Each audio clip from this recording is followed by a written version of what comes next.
অতীতে বিএনপি যতবার দেশ পরিচালনা করেছে, বিএনপি প্রমাণ করে দেখিয়েছে যে এই দুটো বিষয় একমাত্র বিএনপি সফলভাবে করতে পারে কাজ। কি সেই বিষয় দুটো?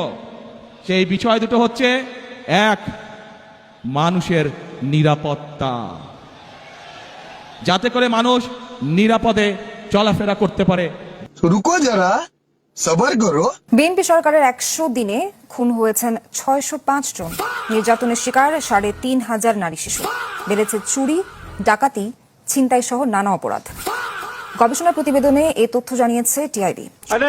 চলতি বছরের 4.5 মাসেই দেশে ধর্ষণ মামলা হয়েছে 2000-এর বেশি। অতীতে প্রমাণ করেছে একমাত্র বিএনপির পক্ষেই সম্ভব সেই বিষয়টিকে নিয়ন্ত্রণ করা, এবং সেটি হলো দুর্নীতি। যে কোনো মূল্যে আগামী বিএনপি সরকার দুর্নীতির টুটি চেপে ধরবে। এই দুটি হচ্ছে আমাদের কমিটমেন্ট এই দেশের মানুষের কাছে। কারণ বিএনপি সরকার অতীতেও প্রমাণ করেছে বিএনপি একমাত্র পারে দেশকে দুর্নীতির গ্রাস থেকে মুক্ত করার জন্য।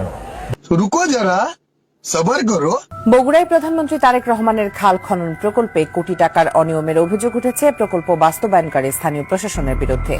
4 কিলোমিটারের দুটি প্রকল্পে শ্রমিক নিয়োগ, খননের পরিমাণ ও বৃক্ষরোপণে ব্যাপক অনিয়মের চিত্র উঠে এসেছে আরটিভির ক্যামেরায়। দেশের ব্যাংক খাতে খেলাপি ঋণ ছাড়িয়েছে 5,88,000 কোটি টাকা, যা মোট বিতরণ হওয়া ঋণের প্রায় 1/3।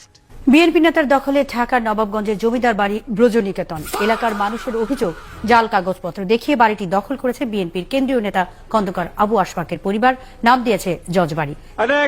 সারা দেশের প্রায় 150 উপজেলার প্রাথমিক স্কুল ফিডিং প্রকল্পে শিশুদের নিম্নমানের খাবার দেওয়ার অভিযোগ উঠেছে।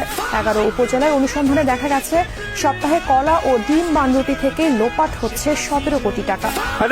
পদ্মা রেল সেতু প্রকল্পের পিলারের নিচ থেকে কাটা হচ্ছে মাটি, যা ঝুঁকিতে ফেলেছে দেশের মহাগুরুত্বপূর্ণ এই রেল লাইনকে। এ ঘটনা নিয়ে সারা দেশে চলছে তোলপাড়। এমন দৃশ্যে চোখ কপালে উঠেছে সবার। নদী নেই, খাল নেই, নেই রেল ক্রসিংও, এমনকি ইন্টার ক্রসিংও নেই সড়কে। তারপরও প্রায় 13.5 কোটি টাকা খরচে ঢাকা-রিচা মহাসড়কের নয়াডিঙ্গি বাস স্ট্যান্ড এলাকায় নির্মাণ করা হচ্ছে সেতু। কেন সরকারের এই অর্থ অপচয়, তা স্থানীয়দের কাছে এক রহস্য। এলাকাবাসী বলছেন, পুরনো পরিকল্পনাতে চলছে সরকারের টাকা হরিলুটের মহোৎসব।